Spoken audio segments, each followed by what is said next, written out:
নমস্কার বন্ধুরা, আমি কণিকা কেপি ন্যাচারাল লাইফস্টাইল চ্যানেলের পক্ষ থেকে আপনাদের সবাইকে স্বাগত জানাই।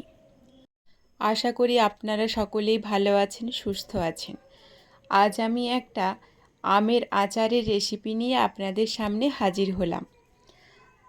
কাঁচা আম শেষ হওয়ার আগেই এইভাবে আমের ঝুরি আচার বানিয়ে রাখলে সারা বছর সংরক্ষণ করে কিন্তু রাখা যায়।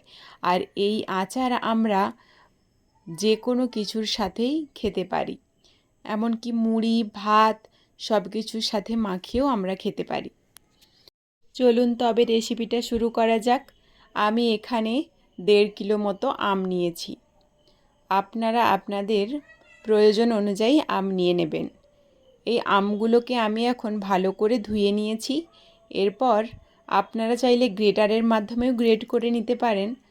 আমি এখানে বটির মাধ্যমে সরু সরু করে ভালো করে কুচি কুচি করে নিয়েছি।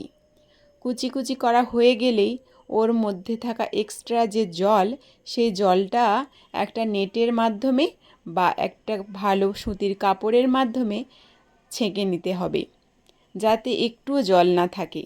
দেখুন, এই পর্যায়ে কিন্তু আমার একটুও জল নেই। এবার চলে এলাম যে মশলাগুলো দিয়ে আমি আচারটা বানাবো সেই মশলাগুলোর কাছে। দিয়ে দিলাম আমি 2 চামচ মতো পানমৌরি, 1.5 চামচ মতো পাঁচফোড়ন, 2 চামচ মতো ধনে, 1 চামচ মতো আজওয়ান, আর নিয়েছি 2টো শুকনো লঙ্কা, আর 3 চামচ মতো নিয়েছি সরিষা, সাদা সরিষা নিয়েছি। সমস্ত উপকরণকে ভালো করে আগে ভেজে নিতে হবে। তার জন্য কড়াই বসিয়ে দিয়েছি গ্যাসের মধ্যে। প্রথমে দিলাম লঙ্কা, তারপরে মৌরি, ধনে ও জিরা। ভালো করে একটু ভাজা হলেই এর মধ্যে দিয়ে দেব ফোড়ন। ফোড়নটা হালকা একটু ভাজা হলেই দিয়ে দিচ্ছি আজওয়ান।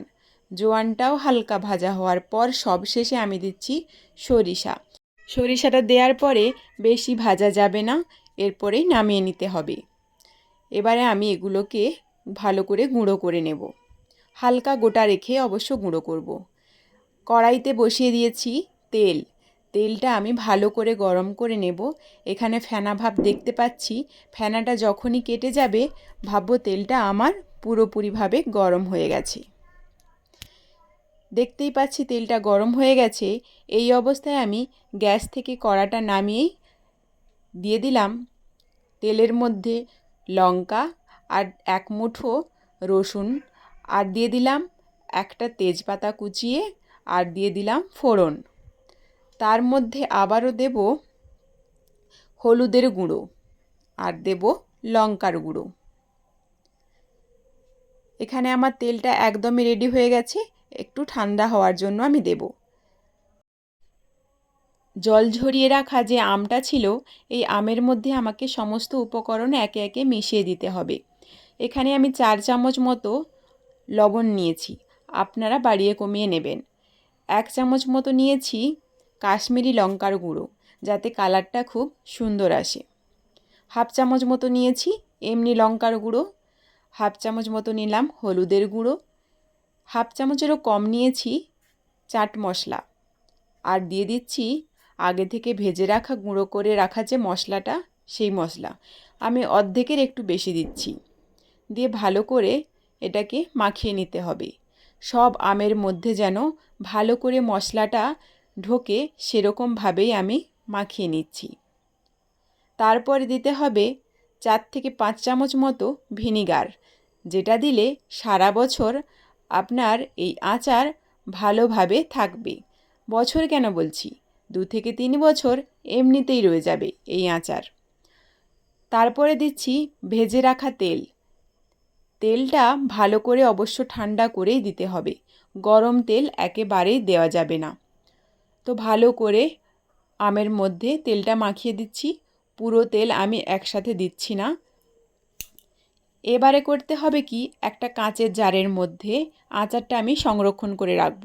আপনারা চাইলে এমনি প্লাস্টিকের জারেও রাখতে পারেন, তবে কাঁচের জারের মধ্যে রাখলে আচারটা বহুদিন টিকবে। একটা গোপন টিপস জানাচ্ছি, সেটা হলো আচার রাখার আগে জারের মধ্যে ওই যে ভাজা তেলটা আছে, তেলটাকে ভালো করে মাখিয়ে দিতে হবে।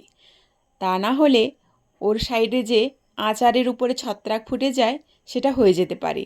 তার জন্য এভাবে জারের মধ্যে যদি তেল লাগিয়ে আমরা আচারটা সংরক্ষণ করে রাখি, সেটা কিন্তু অনেক দিন পর্যন্ত ভালো থাকবে। তো আচারটা আমি রেডি হয়ে গেল ঠিকই, কিন্তু আপনাদের করতে হবে কি, যে টানা 2 থেকে 3 মাস না হলেও 1 মাস মতো 2 থেকে 3 দিন ছাড়া ছাড়া একটু রোদে দিতে হবে। তাহলে হবে কি, আচারটা 2 থেকে 3 বছর পর্যন্ত আপনাই ভালো থাকবে। তো বন্ধুরা, আজকে আচারের এই রেসিপিটা আপনাদের কেমন লাগলো অবশ্যই কিন্তু কমেন্ট করে জানাতে ভুলবেন না। এই ঝুরি আচার রেসিপিটা দেখতে কতটা লোভনীয় হয়েছে দেখুন, আর ঠিক খেতেও হয়েছে অতটাই সুন্দর। বাড়িতে ট্রাই করে অবশ্যই দেখবেন, না হলে কিন্তু বুঝতেই পারবেন না যে কতটা সুন্দর হয়েছে। আবারও একটা জারের মধ্যে একইভাবে সংরক্ষণ করে নিচ্ছি। তো বন্ধুরা, আচারের রেসিপিটা কেমন হয়েছে অবশ্যই কিন্তু কমেন্ট করে জানাতে ভুলবেন না। আর ভালো লাগলে পাশে থেকে সাবস্ক্রাইব করে লাইক, কমেন্ট, শেয়ার করবেন। ধন্যবাদ। টাটা।